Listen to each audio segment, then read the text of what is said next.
তরিকতে আসলেন, সতর্ক থাকলেন না, দেখা যাবে যে আপনি যে আসছেন এই আসার দ্বারা আপনার কোনো ফায়দা হবে।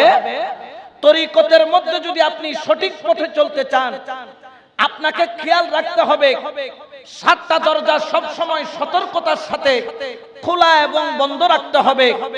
এই দরজাগুলা কি, যেটা আপনার হিউম্যান বডির মধ্যে আছে, মানব দেহের মধ্যে আছে। 1 নাম্বার দরজা হলো চোখের দরজা। কারণ আপনার কাছে চোখ আছে, আপনি ওলির দরবারে গেলেন, পীর ধরলেন, মুর্শিদ ধরলেন, কিন্তু কতক্ষণ চোখ আপনার চলে যায় অমুকের দিকে, চোখ চলে যায় সুন্দর রমণীর দিকে, রোড দিয়ে হেঁটে যাচ্ছে, আপনি কোনা চোখে তাকালেন, খারাপ নজরে তাকালেন। আচ্ছা বলেন তো, তাহলে আপনি কি আল্লাহর রাস্তায় অবিচল থাকতে পারবেন? জোরে বলেন না পারবেন? আল্লাহর ওলির রাস্তার মধ্যে যারা যায়, এই জন্য আল্লাহর ওলিরা একটা কাজ করে, তাজকিয়ায়ে নফস, আত্মার পরিশুদ্ধতা তারা করে। কারণ আমার আল্লাহ বলেন, কদ আফলাহা মান যাক্কাহা ওয়া কদ খাবা মান দাসসাহা। যে নিজেকে পরিবর্তন করতে পারলো, পরিশুদ্ধতা করতে পারলো, যে নিজের কলবকে পরিশুদ্ধ করলো, ওই ব্যক্তির সফল কাম হলো। আই যাই নিজেকে পরিশুদ্ধতা করতে পারলো না, ওই ব্যক্তি বিফল হয়ে গেল। পরিশুদ্ধ যদি করতে হয়, আপনাকে একটা স্কুলের মধ্যে যেতে হবে। আপনি যদি শিক্ষিত হতে চান, আপনাকে স্কুলের মধ্যে ভর্তি হতে হবে। আর আপনি যদি কলবটাকে পরিষ্কার করতে চান, তাজকিয়ায়ে নফস করতে চান, আপনাকে আল্লাহর ওলি নামের স্কুলের মধ্যে ভর্তি হতে হবে। আপনি যখন আল্লাহর ওলির দপ্তরে চলে যাবেন, আল্লাহর ওলির কুরবতে চলে যাবেন, দেখবেন আপনার মধ্যে অটোমেটিক পরিবর্তন হওয়া আরম্ভ হয়ে গেছে, আপনার মধ্যে অটোমেটিক পরিবর্তন আসা আরম্ভ হয়ে গেছে।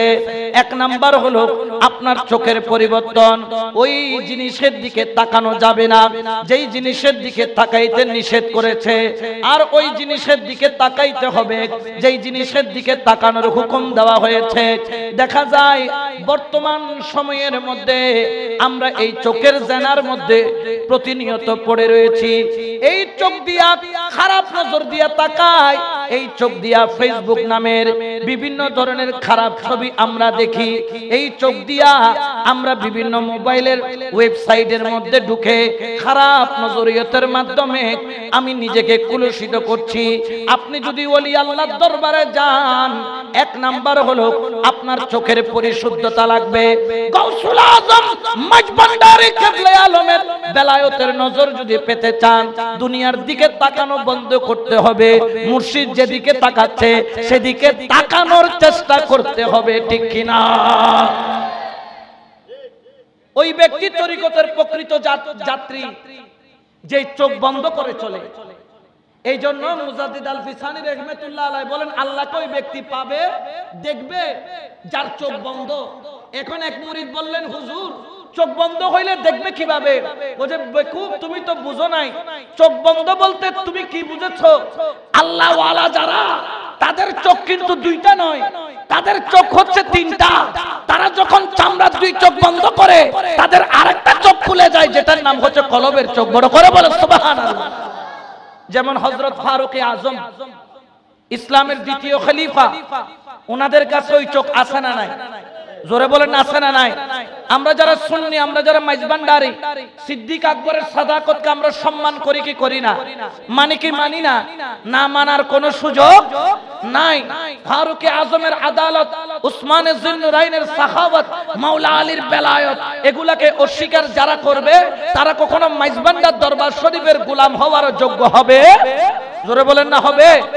আমার ফারুক আজম জুমার খুতবা দিচ্ছেন, হযরত সারিয়া রাদিয়াল্লাহু তাআলা যুদ্ধের ময়দানে গিয়েছেন। ওই যে আপনার তখন কিন্তু এখন যে যুদ্ধ চলতেছে বর্তমানে ইসরায়েলের সাথে, কার সাথে? ইরানের সাথে। ওই ইরানের মধ্যে তখন ইসলামের দাওয়াত তেমন পৌঁছায় নাই, তখন সেখানে ইসলামের ঢঙ্কা তেমন বাজে নাই। হযরত সারিয়া রাদিয়াল্লাহু তাআলা ওই ইরানের মধ্যে ইসলামের দাওয়াত পৌঁছানোর জন্য একটা লস্কর বাহিনী পাঠিয়েছেন। আর শত্রুরা পাহাড়ের আড়াল থেকে মুসলমানদেরকে টেকনিকে আক্রমণ করার জন্য যখন প্রস্তুতি গ্রহণ করেছে। খুতবার মাঝখানে হযরত ফারুক আযম ডাক দিলেন, ইয়া সারিয়া আল জাবাল বা ইয়া সারিয়া আল জাবাল, এ সারিয়া পাহাড়ের দিকে দেখো, পাহাড়ের দিকে যাও, পাহাড়ের দিকে নজর করো। এখন সবাই বললেন ব্যাপার কি? খুতবার মাঝখানে এখানে হযরত সারিয়াকে কেন ডাকতেছেন? কি সারিয়া পাহাড় দেখো, পাহাড়ের দিকে নজর করো। আমার এক মাস পরে যুদ্ধ বিজয় করা আসার পরে হযরত সারিয়া রাদিয়াল্লাহু তাআলা ফারুক আযমের শুকরিয়া আদায় করতেছেন। সবাই বললেন শুকরিয়া কেন আদায় করতেছো? বলে হুজুর আপনি যদি আমাকে ডাক না দিতেন তাহলে আমরা সেখানে এমন ভাষা ফেসে যাইতাম যে ভাষার কারণে আজকে মুসলমানরা পরাজিত হয়ে আসতো। আপনি ডাক দিয়েছেন মদিনা মুনাওয়ার থেকে আর 1000 মাইল দূর থেকে হযরত সারিয়া সেটা শুনেছে। ও সারিয়া তুমি শুনলা কেমনে? বলে ডাক দিয়েছে ফারুক আযম। ও ফারুক আযম তুমি শত্রুদের দেখলা কেমনে? বলে আমার কাছে দুই চোখ নয়, আমার কাছে মুস্তাফার দেওয়া আরেকটা চোখ আছে যেটা বেলায়েতের চোখ। বড় করে বলে সুবহানাল্লাহ। তাহলে চোখের পরিশুদ্ধতার দরকার আছে না নাই? আরো জোরে বলেন না আছে না নাই? তরিকতের পথে চললাম, আপনি পরিশুদ্ধ হইলেন না, আপনি এই তরিকতের চলার মধ্যে মজা পাবেন না, আপনার এই তরিকতের চলার মধ্যে আনন্দ পাবেন না। আপনার কাছে সিনেমা হল ভালো লাগবে, মাইজ ভান্ডার ভালো লাগবে না। এখানে অনেকে মুরিদ হওয়ার পরে দেখা যায় যে মুরিদ হইছে, মুরিদ হওয়ার পরে সে আল্লাহর ওলির দরবারে নিসবতে কুরবতে আসা যাওয়া করেন না। এটা হচ্ছে সবচেয়ে তরিকতের দৃষ্টিতে আপনি ফেল হওয়ার একমাত্র অন্যতম কারণ। যেমন রসুলে পাক তার সাহাবীদেরকে প্রতিদিন দেখা করতে বলতেন। ফজরের নামাজের পরে সাহাবীরা রাসূলুল্লাহর সাথে দেখা করতে, সুবহানাল্লাহ বলেন, দেখা করে মুসাফা করে সাক্ষাৎ নিয়ে চলে যেত পেটের ক্ষুধা নিবারণের জন্য, অন্ন তালাশের জন্য, কাজকর্মের জন্য। কাজ করে আবার বিকেলে এসে রাসূলুল্লাহর কদমে হাজিরা দিতেন। সকালে একবার রাসূলকে দেখতেন, বিকালে একবার দেখতেন। আর যারা আসহাবে সুফা তারা প্রতি মুহূর্তে রাসূলকে দেখার জন্য দেওয়ানা ছিলেন।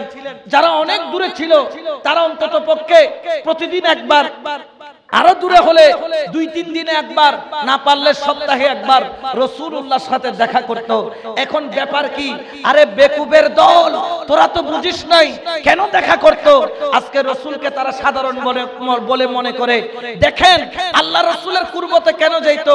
সিদ্দিক আকবর রাদিয়াল্লাহু তাআলা উনার জুতা যদি এক পাল্লায় রাখে আর যত গাউস কুতুব আবদাল পীর মাশায়েখ বুজুর্গানে দিন উনাদের যদি দেহ মুবারক এক পাল্লায় রাখে, সিদ্দিক আকবরের জুতার দাম কম হবে না বেশি হবে?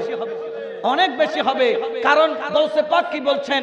এক সাহাবী 5 মিনিট আগে ঈমান এনেছে, 5 মিনিট পরে ইন্তেকাল করেছে। অর্থাৎ তিনি নামাজ পড়ার সুযোগ পাই নাই, রোজা রাখার সুযোগ পাই নাই, হজ করার সুযোগ পাই নাই, যাকাত দেওয়ার সুযোগ পাই নাই, কোরআন পড়ার সুযোগ পাই নাই, ইসলামের খেদমত করার, তাবলীগ করার সুযোগ পাই নাই। এখন 5 মিনিট আগে ইন্তেকাল করে ইসলাম ধর্ম কবুল করেছে, 5 মিনিট পরে ইন্তেকাল করেছে। গাউসে পাক বললেন ওই সাহাবী কতই না ভাগ্যবান যে 5 মিনিট আগে ইন্তেকাল করেছে, 5 মিনিট পরে 5 মিনিট আগে ঈমান এনেছে, 5 মিনিট পরে ইন্তেকাল করেছে। ওই সাহাবী রাসূল আমি গাউসে পাক থেকে আফজল। শুধু আফজল নয়, উনি যেই ঘোড়ার উপর চড়ে ওই ঘোড়াও আমি গাউসে পাক থেকে আফজল। শুধু ওই ঘোড়া নয়, ওই ঘোড়ার পায়ের নিচে যে বালি থাকে ওইখান থেকে একটা বালি নিয়ে ওই বালিকে যদি 70 ভাগের 1 ভাগ করে ওই বালিটাও আমি গাউসে পাক থেকে আফজল। সুবহানাল্লাহ বলেন। যেখানে গাউসে পাকে কথা বলছেন সেখানে আর অন্যরা কি বলবেন সেটা নতুন করে বলার কিছু নাই। আল্লাহর ওলির দরবারে চলেন অনেকে আছেন কিন্তু হারাম খান, সুদ খান, এই চোখ দিয়ে জিনা করেন, চোখ দিয়ে খারাপ নজর দিয়ে তাকান। আপনি ওলি আল্লাহর দরবারে এসেছেন কিন্তু আপনি ওলি আল্লাহর দরবারের গর্ব হতে পারেন নাই, কলঙ্ক হয়েছে, ঠিক কি না? এই জন্য আল্লাহর ওলির দরবারে যদি নিজেকে যদি সিরাতুল মুস্তাকিমের মধ্যে দায়েম এবং কায়েম করতে হয়, 1 নাম্বার আপনার চোখকে পরিশুদ্ধ করতে হবে। আপনার চোখের মধ্যে সব সময় মুর্শিদের দিকে নজর রাখতে হবে, সব সময় আপনাকে মুর্শিদের দিকে খেয়াল রাখতে হবে। 2 নম্বর হলো আপনার জবানকে ঠিক করা। জবানকে কি করা? আরো জোরে বলেন না, কি করা? ঠিক করা। এই জবানের দাম আছে না নাই? কিন্তু এই জবানটা কখন মূল্যহীন হয়? যখন জবানটাকে সঠিকভাবে ব্যবহার করা না হয়। আমার রাসূল পাক বলছেন দুইটা জিনিসের জিম্মেদার আমাকে করে দাও, তোমার জান্নাতের জিম্মেদার আমি রাসূলুল্লাহ হব। সুবহানাল্লাহ বলেন। একটা হলো 32 দাঁতের মাঝখানে জিহ্বা, বলেন না 32 দাঁতের মাঝখানে জিহ্বা, আরেকটা হচ্ছে তোমার দুই রানের মাঝখানে তোমার যে অঙ্গ আছে ওই দুইটাকে তুমি আল্লাহ এবং আল্লাহ রাসূল যেভাবে বলেছে সেভাবে তুমি পরিচালনা করো, তোমার জান্নাতের জামিনদার আমি রাসূল হব। সুবহানাল্লাহ বলেন, ঠিক কি না? তাহলে এই ইসলামের মধ্যে তরিকতের মধ্যে জবানের দাম আছে না নাই? জোরে বলেন আছে না নাই? এই জন্য কি বলছেন ওসিয়ে গাউসুল আজম মাঝে পরদোষ পরিহারে নিজ দোষ ধ্যানে, পরের দোষটা না দেখে আগে কিসের দোষ দেখো? নিজের দোষ দেখো। তরিকতের মধ্যে আমরা দেখা যায় নিজের দোষ দেখি কম, অন্যের দোষ দেখি বেশি। এবং এটা নিয়ে আসে না চায়ের দোকানে 5 টাকার চা ঠান্ডা হয়ে গেছে, কিন্তু সমালোচনা কি হয় নাই? শেষ হয় নাই। তরিকতের মধ্যে আপনি কাজ করতে পারবেন না। তরিকতের মধ্যে আপনি যদি চলতে চান আপনার জবানের পরিশুদ্ধতা আসতে হবে। এই জবান দিয়ে আরেকজনকে আঘাত করা যাবে না, এই জবান দিয়ে গালি দেওয়া যাবে না, এই জবান দিয়ে মন্দ কথা বলা যাবে না, এই জবান দিয়ে কাউকে আঘাত করা যাবে না। জবানের প্রতিটা আপনার অঙ্গভঙ্গির জন্য আল্লাহ পাক সাজা দিবেন। যেমন ধরেন কোন ব্যক্তির সাথে আপনার দেখা হলো, একটু মুস্কি হাসি দিলেন, কেউ আপনাকে এসে বলে আসসালামু আলাইকুম, আপনি তাকে চিনেন না, ওয়া আলাইকুম আসসালাম বলে চিনার ভান করে একটু মুস্কি হাসি দিয়ে ভাই কেমন আছেন এই শব্দটা বললেন, মুস্কি হাসি দিলেন, বলতেছে এটার জন্য ইসলাম আপনাকে আল্লাহর তরফ থেকে আপনার অ্যাকাউন্টের মধ্যে, আমলের অ্যাকাউন্টের মধ্যে সওয়াব যোগ হবে। উচ্চ আওয়াজে বলেন না সুবহানাল্লাহ। একটা মুস্কি হাসির দাম ইসলামের মধ্যে আছে না নাই? একটা মুস্কি হাসি দিবেন, বলতেছেন আপনি মুস্কি হাসি দিয়ে কারোর সাথে কথা বলা সুন্নাত। এখন দেখা যাচ্ছে আপনার ওনার সাথে আপনার বনে নাই, এবারে দেহমত্তর মোটামুটি সিয়ারাইয়ের এবার ডিপজলের নাম বানাই ফেলি আছে না নাই? সিয়ারাইয়ে নাঙ্গরি গুড়াইয়ে দে মোটামুটি মনে হয় দিতে সিয়ারা দেয় লাদে তাড়ার এখন করিব, এরকম আছে না নাই? খবরদার মানুষকে কষ্ট দিবেন না জবান দিয়ে। আল্লাহর রাস্তায় যারা চলে ওরা অন্যকে কষ্ট দেয় না, এই জন্য দেখবেন মাইজবান্ডারীদেরকে ঘৃণা করে গালি দেয়, তারপর আমরা তাদেরকে গালি দেই। আমরা মুস্কি হেসে দিয়ে আল্লাহর দিকে তাকিয়ে থাকি, মুনিবের দিকে তাকিয়ে থাকি, মাওলার দিকে তাকিয়ে থাকি, মাওলার নজরে করমের দিকে তাকিয়ে থাকি। অর্থাৎ আমি কষ্ট পেতে রাজি কিন্তু আরেকজনকে কষ্ট দিতে রাজি। কারণ আপনি যখন আল্লাহর উপর আপনি যখন সন্তুষ্ট হয়ে যাবেন তখন এই বদলা আপনাকে নিতে হবে না। এই বদলা যে আপনাকে জবান দিয়ে কষ্ট দিয়েছে এটার বদলা নিবে কে? এটা আল্লাহর উপর চলে যায়। এক পাগল নাকি মুজজুব দরবেশ যে মস্তে খেয়ালের মধ্যে থাকতো, একদিন সে রাস্তা দিয়ে হেঁটে যাচ্ছে নাচতে নাচতে, পার্কের সামনে দিয়ে যখন যাচ্ছে পার্কের বেঞ্চের মধ্যে একজন কপতি অর্থাৎ জোড়া পাখির মতো বসে গুনগুন গুনগুন করে প্রেমের আলাপ করতেছে। ওই পাগল তো জানে না এরা কপতি বা এরা একে অপরের সাথে গোপন কথা বলতেছে।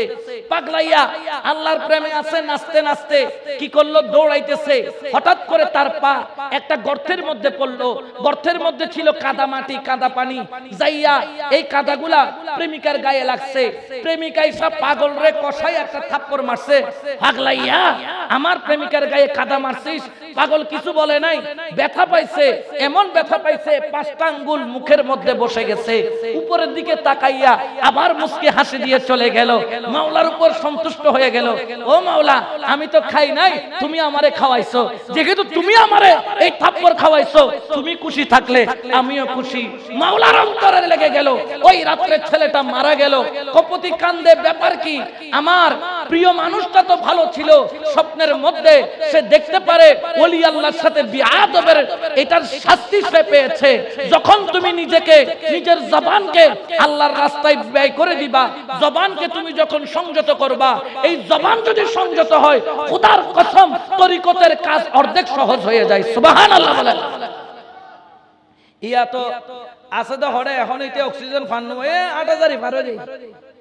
8000 কি হয়ে গেল পার হয়ে খন নর এই এখন আইদের এই 5 মিনিট ইবে মোটামুটি 30 মিনিট গেই তো 5 মিনিট কি নর নফুরাইলে বোধ আছে না নাই? জবান তরিকতের মধ্যে চলছেন, জবান আপনার ঠিক রাখতে হবে। এই জবানের তাহাসির অনেক দামি, এই জবানের দাম আছে। জবান দিয়ে অনেক কিছু করা যায়।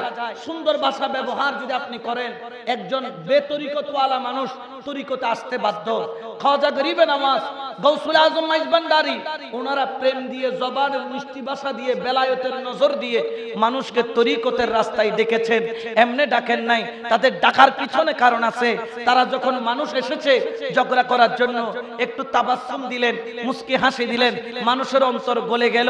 তাহলে জবানের একটা দাম আছে। মানুষকে যদি তরিকতের রাস্তায় অটুট থাকতে হয়, তাকে 7টা জিনিসের ব্যাপারে সতর্ক থাকতে হবে। একটা হলো চোখ, চোখকে সংযত করতে হবে। 2 নাম্বার হলো জবান, এই জবান দিয়ে কখনো মন্দ কথা, মন্দ কাজ বা মন্দ গালি দেওয়া যাবে না। 3 নম্বর হলো আপনার কান। আপনার কি কান, এই কানকে আপনাকে সতর্কতার সাথে রাখতে হবে। আচ্ছা বলেন তো, কানের মধ্যে হেডফোন দিয়ে সূরা আর রহমান এখান থেকে ছেড়ে দিয়েছেন, কানের মধ্যে লাগায়া দিলেন, এটা কি খারাপ না ভালো? ভালো। আর আপনি যদি এই কানের মধ্যে হেডফোন দিয়ে আপনি যদি হিন্দি সিনেমার গান লাগায়া দেন, এটা কি খারাপ না ভালো? খারাপ। আপনাকে শুধু চোখ আর জবান সতর্ক করলে হবে না, আপনাকে আপনার কানটাকেও সতর্ক করতে হবে। এবং আল্লাহর কাছে বলতে, ইয়া আল্লাহ, ওই জিনিস শুনবো যেই জিনিস শুনলে তুমি খুশি হও, ওই জিনিস শুনবো না যেই জিনিসের উপর তুমি নারাজ। বড় আফসোসের বিষয়, আজকালকার ওয়াজ মাহফিলের মধ্যে এখন মানুষ আছে না, দেখবেন যে বিরিয়ানির টাইমে মানুষ কয় গুণ হবে? আরো 3 গুণ বেশি হবে না? তো এই 3 গুণ মানুষের মধ্যে 2 গুণ নাই। কেন নাই? তারা আসে নাই। তাদের এটা শুনতে ভালো লাগে, জোরে বলেন না, ভালো লাগে। কিন্তু তাদেরকে টিকটকের মধ্যে ওই যে উলঙ্গপনাগুলা কানের মধ্যে শুনতে, সিনেমার গান শুনতে, খারাপ জিনিস শুনতে তার কি লাগে? ভালো লাগে। হদে এখন দূর হুজুর ওয়াইজ গরদে গরব না, আই এই সুযোগ মে দে সিনেমা এবে চাইলই খানা উনে রান মজানের আল্লাহ হদে খবর তাইলো উদো খড়াই খবর তাই না, হিসেব কিতাব বইবে না নইব। ফামান ইয়ামাল মিসকালা যাররাতিন খায়রান ইয়ারা ওয়া মান ইয়ামাল মিসকালা যাররাতিন শাররান ইয়ারা। যাররা পরিমাণ ভালো আমল করেছেন, যার প্রতিদান আপনি পাবেন। একবার দেখেন, যারা গৌসুল আজম মাইজ ভান্ডারীর সুহবতে বসেছে, গৌসুল আজম মাইজ ভান্ডারীর সুহবতে বসে ওনার খিতাবত শুনেছে, আল্লাহর ওলি হইছে। সুবহানাল্লাহ বলবেন না? গৌসে পাকের মজলিসের মধ্যে 70,000 করে মানুষ বসতো, 70,000-এর উপরে মানুষ এক মাহফিলে বসতো। শত শত চোর, বাটপার, ডাকাত সেখানে থাকতো। সেখানে থেকে গৌসে পাকের শুধু নসিহত শুনে ওইখান থেকে এমন হালত হয়ে যেত, গৌসে পাকের সামনে গিয়ে তওবা করে বলি, ইয়া গৌসে পাক, আজকে থেকে আমি একজন ডাকাত ছিলাম, চোর ছিলাম, বদমাশ ছিলাম, শারাবি ছিলাম, জুয়াটি ছিলাম, কিন্তু আপনার তাকরীর শোনার পরে আমি আমার জীবনকে পরিবর্তন করতে চাই, আপনার একটু নজর চাই। ওই যে গৌসে পাকের জবানের তাহসির তার কানে দিয়ে যখন ঢুকলো, ছিল চোর হয়ে গেল আল্লাহ ওয়ালা। বড় করে বলেন সুবহানাল্লাহ। এখন আমরা এই কান দিয়ে সব শুনতে রাজি, এই কান দিয়ে কোরআনের আয়াত শুনতে রাজি না, তাকরীর শুনতে রাজি না, এই কান দিয়ে আমরা আল্লাহর ওলির কথা শুনতে রাজি না। দেখবেন যে কোন ওরসে গেছেন, যখন হুজুর তাকরীর করে মাঠের মধ্যে মাইকম্যান স্যার আর কাউকে খুঁজে পাওয়া, আর ইয়া নবী সালাম আলাইকে কই টান মাইজি মতর ফুরুত করে হতো না আগি ফুরে গিয়ে গই হদে কি সালাতে হদে মেজাইন না খানা হদে গরম গরম সাদা বান নলাজল এখন হলো মসুর গুস্ত, গরুর গুস্ত, এত মজাই দে আছে না নাই? বরবাদ। আমরা তো এগুলো, আমি অনেক ওরসে গেছি, দরবারে গেছি, মাজারে জিয়ারত করার মানুষ নাই, মাজারে জিয়ারত করার, কিন্তু মেলার মধ্যে 40,000 50,000 মানুষ, মাজারে মিলাদ হচ্ছে, মিলাদে বসার মানুষ নাই।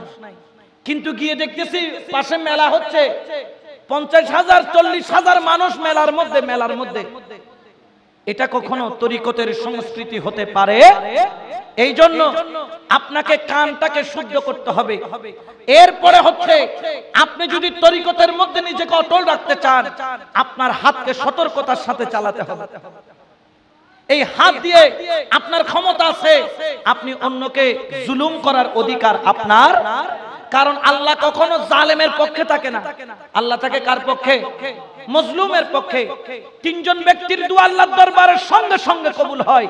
তিনজন ব্যক্তির মধ্যে একজন হলো মজলুমের দোয়া। সে পাপী হতে পারে, যখন আপনি হাত দিয়ে আপনি তাকে আঘাত করলেন, জুলুম করলেন, তার সম্পদ ছিনিয়ে নিলেন, তার টাকা পয়সা ছিনিয়ে নিলেন, সে যখন মাওলার দরবারে ইয়া আল্লাহ বলে যখন দুই চোখের পানি ছেড়ে দেয়, তখন মাওলার আরশ থরথর করে কাঁপতে থাকে। আল্লাহ বলেন, কিরে আমার আরশ কেন কাঁপছে? আল্লাহ একজন মজলুম তোমার দরবারে ফরিয়াদ করছে। আল্লাহ বলেন, মজলুম যখন ফরিয়াদ করে, তার হাত তুলেছে, তার হাত নামানোর আগে মজলুমের দোয়া আল্লাহর কাছে কবুল হয়ে যায়। সুবহানাল্লাহ। এই জন্য ক্ষমতা থাকলে কারো উপর জুলুম করা যাবে? জোরে বলেন না যাবে? এই হাত দিয়ে অন্যায় ভাবে কাউকে আঘাত করা যাবে? এই হাত দিয়ে অন্যকে কষ্ট দেওয়া যাবে? এই হাত দিয়ে মদের গ্লাস নেওয়া যাবে? হ্যাঁ, এই হাত দিয়া তাস খেলা আছে না, এটাকে কি এখানে কি বলে? তাস খেলা বা ওই যে এই যেগুলা বলে কি জুয়া খেলা, এই হাত দিয়ে খেলে কি খেলে না? তাস বাটোয়ারা করে। খেয়াল রাখবেন, যারা জুয়া খেলে তাদের উপর আল্লাহর লানত। যারা জুয়া খেলার জন্য উৎসাহিত করে তাদের উপর আল্লাহর লানত। যারা জুয়া খেলার সামগ্রী হাতে করে নিয়ে জুয়া খেলার স্থানে সাজিয়ে দেয় তাদের উপর আল্লাহর লানত। কিয়ামতের ময়দান আপনি ওলির ভক্ত, আপনি গৌসুল আজম মাইজ ভান্ডারীর ভক্ত, আপনি সৈয়দ আহমদ শাহ শ্রীকুটি রহমাতুল্লাহ আলাইহির ভক্ত, আপনি যত বড় আল্লাহর ওলির ভক্ত হন না কেন, মুরিদ হন না কেন, বছরে বছরে গয়াল দিতেন, বছরে বছরে মহিষ দিতেন, লক্ষ লক্ষ টাকা দিতেন, কিন্তু রাত্রে বসে বসে কি খেলতেন? জুয়া খেলতেন। কিয়ামতের ময়দানে আপনি মুর্শিদ দেখবেন, কিন্তু মুর্শিদের সামনে গিয়ে হাত বাড়াইতে পারবেন না। রাসূলে পাক বলছে, তার হাতের কবজি পর্যন্ত খিনজিরের রক্ত। কিসের রক্ত? খিনজির বুঝেন? একটা পশু আছে যেটা মুসলমানদের জন্য খাওয়া হারাম, বলে না খাওয়া। ওই চাকমারা খায়, তারা খায়, চাকমারা খায়, বন্য পশু, এটাকে তারা খসি বলে। এই পশুটার রক্ত আপনার হাতের কবজি পর্যন্ত লেগে থাকবে। আপনি চাইবেন মুর্শিদের সাথে হাত মিলাইতে, না পাক রক্ত লেগে থাকবে, আপনি আপনার মুর্শিদের কাছে গিয়ে হাত মিলাইতে পারবেন? আমার এই কথাগুলো অনেকের খারাপও লাগতে পারে। আওয়াজে মাইজবান্ডার গয়ে ওলির দরবারে হুজুরিং কি হয় ইন তারানো ইন করে আর বাজানে বেকিম ফার করে দিব, বাজানে ফার করে দিব হই দাসা, কিন্তু বাজানের হুকুম মানলে ফার করাইব হই না। বাজানের হুকুম মানলে কি করাইব দে? ফার করাইব হই দে। হুকুম না মানিয়ে রে ফার করাইব হই না। এরকম হতে পারে না, হুকুম মানতে হবে। হযরত কেবলার হুকুম কেমন ভাবে মেনেছেন। আমিরুজ্জামান দেখেন হযরতকে কেমন ভালোবাসতেন। এই যে খেজুর গাছের কাঁটা বিছায়া দিবেন, ডাক দিয়ে বলতেছে, আমার মুরিদ কে আছো? খেজুর গাছের কাঁটার উপর গাছ থেকে লাফ দিবা। কেউ দিতে সাহস করে নাই, কিন্তু আমিরুজ্জামান দিতে দেরি করে নাই। মুর্শিদের দরবারে শুধু গেলে হবে না, আপনি যখন আল্লাহর রাস্তায় যাবেন, আপনি মনে, এখন তো অনেকে মনে করতে ফিরদইলে মনে পয়সাওয়ালা হয়ে যাবে, ফিরদইলে বড় ব্যবসায়ী, ফিরদইলে মনে আর টিয়া পয়সা বাড়ি যাবে। নয়, পিঠ ধরলে যেই দিন থেকে মুর্শিদের কদমে যাবেন, হ্যাঁ আল্লাহ দিতেও পারে, তবে আল্লাহ নিতেও পারে। আল্লাহ আপনাকে পরীক্ষা করবে, কখনো সম্পদ নিয়ে যাবে, পরীক্ষা করবে, দেখবে আপনি আল্লাহর রাস্তার যোগ্য কিনা। আপনি যখন পীরের দরবারে যাবেন, দেখবেন পরের দিন থেকে আপনার একটার পর একটা মুসিবতের উপর মুসিবত, মুসিবতের উপর মুসিবত, মুসিবতের উপর মুসিবত আসবে। দিতে পারে আল্লাহ, পরীক্ষা করবেন গৌসুল আজম মাইজ ভান্ডারীর বাগানের ফুল হওয়ার যোগ্য না অযোগ্য। এই জন্য আপনার হাতকে সতর্কতার সাথে ব্যবহার করতে হবে। হাতটাকে হারামের দিকে নেওয়া যাবে এই হাত যদি হারামের দিকে দেন, এই হাতের মধ্যে গৌসুল আজম মাইজ ভান্ডারী কিবলে আলমে হাত ধরে টানবে না। তবে হ্যাঁ, জেনে রাখেন কিয়ামতের ময়দানে যারা প্রকৃত আল্লাহর ওলির আশিক হবে, আমল কম হইতে পারে কিন্তু তার হাত পরিষ্কার রেখেছে, পবিত্র রেখেছে, মুর্শিদের হাতে হাত দেওয়ার পর থেকে এই হাত দিয়া জুলুম করে নাই, এই হাত দিয়া জুয়া খেলে নাই, এই হাত দিয়া হারাম খায় নাই, এই হাতের জোর আছে। কিয়ামতের ময়দানে আমার রাসূল করিম বলছেন ৭০,০০০ আল্লাহর ওলি থাকবেন, যারা জান্নাতে যাবে না তাদের মুরিদকে সঙ্গে নিয়ে যাবেন এবং ওই মুরিদদেরকে সঙ্গে নিয়ে যাবেন। মুরিদকে আল্লাহ পাক বলবেন, ওগো ওলি তুমি জান্নাতে যাচ্ছ না কেন? আল্লাহর ওলি বলবেন, আল্লাহ যেতে তো চাই কিন্তু যাব কিভাবে? আমি তো আমার মুরিদকে ফেলে যেতে পারি না। আহাদুহুমা মুতামাসিকিনা আখিযুন বা'দাহুম বিবা'দিন। আল্লাহ বলবেন ঠিক আছে, তোমার মুরিদের হাত তুমি ধরো, তোমার মুরিদ আরেকজনের হাত ধরবে। যত মুরিদ আছে একজনের হাত একজন ধরে দাঁড়িয়ে যাও। যারা যারা তুমি সৈয়দ আহমেদুল্লাহ মাইজভান্ডারী, সৈয়দ গোলামুর রহমান বাবা ভান্ডারী, উনার সাথে হাত বাঁচানো থাকবে, যাদেরই হাত দেখবো আমি আল্লাহ তাদেরকেই জান্নাত দিব। বড় করে বলেন সুবহানাল্লাহ। তাহলে এই হাতের দাম আছে না নাই? হাতটাকে ভালো কাজে ব্যবহার করার দরকার আছে না নাই? আজকে ক্ষমতা আছে, কালকে নাই। আপনি যদি কারো উপর জুলুম করেন, এই জুলুমের শাস্তি আপনার উপরও আসতে পারে, ঠিক কি না? এই জন্য আপনাকে চোখ ঠিক করতে হবে, আপনাকে জবান ঠিক করতে হবে, আপনাকে আপনার কানটাকেও ঠিক করতে হবে, আপনাকে আপনার হাতটাকেও ঠিক করতে হবে। এরপরে ৬ নম্বর হলো আপনাকে অবশ্যই অবশ্যই আপনার লজ্জাস্থানটাকে সংযত রাখতে হবে, ঠিক কি না? এখন আপনি যদি জেনা করেন, জেনা করা এটা কি হালাল না হারাম? জোরে বলেন না। এই যে যারা বিয়ে করার আগে প্রেম করতেছেন, এটা হালাল না হারাম? হারাম, ঠিক কি না? লজ্জাস্থানকে সংযত রাখা, কারণ খেয়াল রাখবেন আপনি আপনার লজ্জাস্থানকে যদি সংযত রাখতে না পারেন, তরিকতের মধ্যে আপনি ১ সেকেন্ডও টিকতে পারবেন না। ১ সেকেন্ডও আপনাকে আপনার লজ্জাস্থান সংযত রাখতে হবে। অর্থাৎ এটা বৈধ উপায়ে ব্যবহার করা। আপনার স্ত্রী হচ্ছে আপনার জন্য বৈধ, স্ত্রী ছাড়া আর যারা আছে এরা আপনার জন্য কখনো বৈধ হতে পারে না। অনেকে আছেন এই যে জেনার মধ্যে লিপ্ত হন। আমরা ওই গতকালকে নিউ মার্কেট গেছি আমার একটা কাজে, সন্ধ্যা হওয়ার দেরি, দেখতেছি রোডের পাশে কিশোরী কিশোরী মহিলারা সেজে গুজে বসে আছে। এখন এখানে অনেক মানুষ আসতেছে, তাদের সাথে কথা বলতেছে, লেনদেনের কথা বলতেছে। আমি পাশে একটা পাখির দোকানে কিছু সামানা কিনতেছি, রোডের এই পার থেকে ওই পারে দেখা যায় যে সামানা দিবি ঈদের পরে দোকান খুলছে। এখন মানুষ বেশি দিতে অনেক টাইম, প্রায় ১ ঘন্টা দাঁড়ায়া আমার জিনিসপত্রগুলা নিলাম এবং আল্লাহর কাছে হাত তুলে বলতেছি, আল্লাহ তুমি আমাদের সকল মুসলমানদের ঈমানকে কি করো, হেফাজত করো। এই জন্য আপনার লজ্জাস্থান আপনাকে সতর্কতার সাথে যেটা হালাল পন্থায় ব্যবহার করা যায় সেইভাবে আপনাকে ব্যবহার করতে হবে। এরপরে তরিকতের অন্যতম সর্বশেষ যে জিনিসটা আপনার দরকার সেটা হচ্ছে আপনার পেটটাকে নিয়ন্ত্রণ করা। পেট নিয়ন্ত্রণ করা মানে মোড়ার জন্য, ফাতলের জন্য। অর্থাৎ রাসূল পাক কি বলেছেন, একজনের খাবারকে ২ জনের মধ্যে কি করো, বন্টন করো। ২ জনের খাবারকে ৩ জনের মধ্যে বন্টন করো, ৩ জনের খাবারকে ৪ জনের মধ্যে বন্টন করো। এবং বলেছেন তোমার পেটের ৪ ভাগের ১ অংশ কি রাখো, খালি রাখো। এটা মোস্ট ইম্পর্টেন্ট একটা বিষয়। হয়তো আপনি বলতে হুজুর আর হানালে টান দিবে না। আপনি একটা জিনিস খেয়াল করবেন, যখন বেশি খেয়ে ফেলবেন খাওয়ার পরে ইবাদতে শান্তি চলে যাবে। আপনি নামাজে দাঁড়াইছেন, পেটের মধ্যে ব্যথা করে হানি ইলে ইলে হাইয়ু দে এন খাইয়ু এর রুকু দে আমা রুকু যেতে গিয়ে হতম মারে ডাকে, হতম বাবরে ডাকে।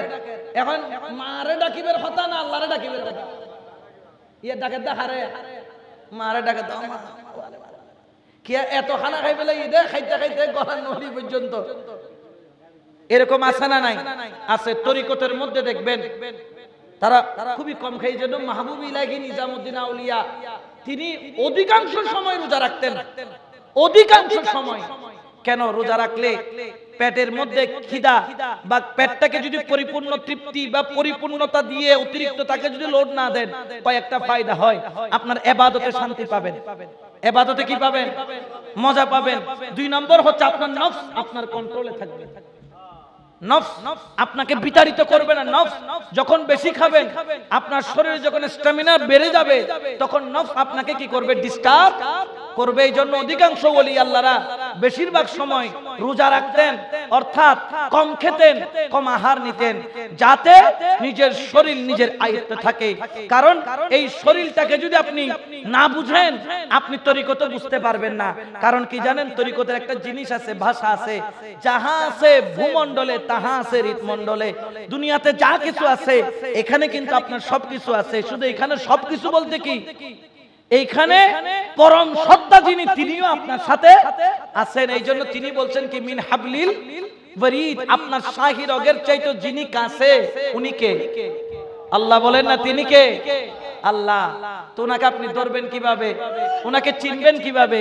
ওনাকে চিনার জন্য তো পীরের দরবারে গেছেন, কিন্তু পীরের দরবারে যাওয়ার পরে এই 7টা বিষয়ে যদি সতর্ক না থাকেন, আপনি ওনাকে ধরতে পারবেন? এই জন্য তো বলছেন, খাঁচার ভিতর অচিন পাখি কেমনে আসে যায়, তারে ধরতে পারলে মন বেরি দিতাম পাখির পায় কেমনে আসে যায়। যে খাঁচার ভিতরে অচিন পাখি কেমনে আসে যায়। আমি যে প্রতি নিঃশ্বাস নিচ্ছি, এই নিঃশ্বাস, এটার কিন্তু তরিকতের কিছু ব্যাখ্যা আছে। আপনি হয়তো এখন নাও বুঝতে পারেন, কথাগুলোকে অতি অমূল্যায়নও করতে পারেন, তবে জেনে রাখেন এই নিঃশ্বাসের এত দাম। এটা থাকলে আপনার দাম আছে, এটা না থাকলে আপনার 1 পয়সারও কোনো দাম নাই। এই জন্য তরিকতের রাস্তায় যদি আপনি চলতে চান, আপনার মধ্যে পরিবর্তন আনতে হবে। আর আপনি পরিবর্তন না আইনা যদি তরিকতের গলিতে গলিতে ঘুরতে থাকেন, আপনার কোনো কাজে আসবে না। এই জন্য দেখবেন গৌসুল আজম মাইজবান্ডারির দরবার থেকে কেউ 1 মিনিটে নিয়ামত কামিয়ে গেছে। 1 মিনিটে, কয় মিনিটে? 1 মিনিটে। আবার কেউ 1 যুগ সেখানে ঘুরতেছে নিয়ামতের জন্য, সে নিয়ামত নিতে পারে। কারণ নিয়ামত নেওয়ার জন্য যে বেসিক জ্ঞানগুলো দরকার, সেগুলা তার মধ্যে নাই। আমার কথাগুলো অনেকের কাছে অমূল্যায়িত হতে পারে, অবুঝের মতো হইতে পারে। হুজুর অনেক কি হইতে লাগবে, এগুলা খুব দরকারি। এগুলা না হলে আপনি তরিকতের রাস্তায় চলতে পারবেন না। আর তরিকতের রাস্তাটা এমন রাস্তা, এটা চুলের চাইতে আরো বেশি চিকন। একবার যদি পড়ে যায় নিচে, এই উঠা এটা অনেকের পক্ষে জীবনেও সম্ভব হয়। এই জন্য শায়র বলেন, মানুষ হইয়া মানুষ ধরো, হায়রে অমানুষের সঙ্গ ছাড়ো, মানুষ হইয়া মানুষ ধরো, অমানুষের সঙ্গ ছাড়ো, চিনাইয়া দিবে তোরে অমরপুরের বালাখানা, চিনাইয়া দিবে তোরে অমরপুরের বালাখানা। চলো যায় অমরপুরে, চলো যায় অমরপুরে, যে দেশে মানুষ মরে না, যেই দেশেতে বাস করিলে আজারাইলের ভয় থাকে না, যেই দেশেতে বাস করিলে আজারাইলের ভয় থাকে না। চলো যায় অমরপুরে, রসুল নবীর কথা ধরি, মরার আগে যাও গো মরি, রসুল নবীর কথা ধরি, মরার আগে যাও গো মরি। সাধন করো মানুষ দরি, সাধন করো মানুষ দরি, গুছে যাক তোর মরণ খানা। সাধন করে তুই মানুষ দরি, গুছে যাক তোর মরণ খানা। চলো যায় অমরপুরে, চলো যায় অমরপুরে, যে দেশে মানুষ মরে না, যেই দেশেতে বাস করিলে আজারাইলের ভয় থাকে না, যেই দেশেতে বাস করিলে আজারাইলের ভয় থাকে না, চলো যায় অমরপুরে নফসের সঙ্গে যুদ্ধ করি। হায়রে জয় করিলেও তাড়াতাড়ি নফসের সঙ্গে যুদ্ধ করি। হায়রে জয় করিলেও তাড়াতাড়ি রাখো তারে বন্দি করি, মানুষ হইবার যার বাসনা রাখো তারে বন্দি করি, মানুষ হইবার যার বাসনা। চলো যায় অমরপুরে, চলো যায় অমরপুরে, যে দেশে মানুষ মরে না, যেই দেশেতে বাস করিলে আজারাইলের ভয় থাকে না, যেই দেশেতে বাস করিলে আজারাইলের ভয় থাকে না। চলো যায় অমরপুরে, লতিফে কয় মানুষ হইলে অমরপুরের মানুষ মিলে, লতিফে কয় মানুষ হইলে অমরপুরের মানুষ মিলে। মাঝ ভান্ডারে আছে মানুষ, মানুষ বিনে টের পাইল না। মাঝ ভান্ডারে আছে মানুষ, মানুষ বিনে টের পাইল না। চলো যায় অমরপুরে, সালাতুনিয়া রাসূলুল্লাহ আলাইকুম। তাহলে আপনাকে এই 7টা বিষয়ে সতর্ক না থাকলে আপনি তরিকতের অগ্রগতি অর্জন করতে পারবেন? জোরে বলেন না পারবেন? এটা 7টা কি মনে আছে? 1 নাম্বার কি? চোখ বলেন। 1 নাম্বার কি? চোখটাকে সংযত করতে হবে। চোখ দিয়ে কি নবী রাসূলে পাকের চেহারা দেখতে চায় না সিনেমা দেখতে চায়? রাসূলে পাকের চেহারা দেখলে কপাল খুলবে না ভাঙবে? জোরে বলেন না খুলিব না ভাঙিব? নবীরে যাই দেখি তোর খোয়াল খুললি না ভাঙ্গি? খুললি। 2 নাম্বার আপনার জবান ঠিক করতে হবে।